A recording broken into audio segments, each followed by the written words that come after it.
ang dulo ng Pilipinas. Uy, yun na. Oh, patag na. Ay, no, simento na ito.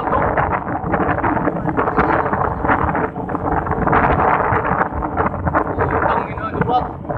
Ang kain mo to.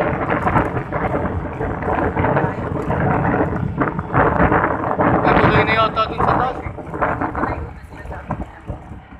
Tara, lakad ka na dito. Hindi, parang kaya daw eh. Medyo nga na lang oh. Kaya yan.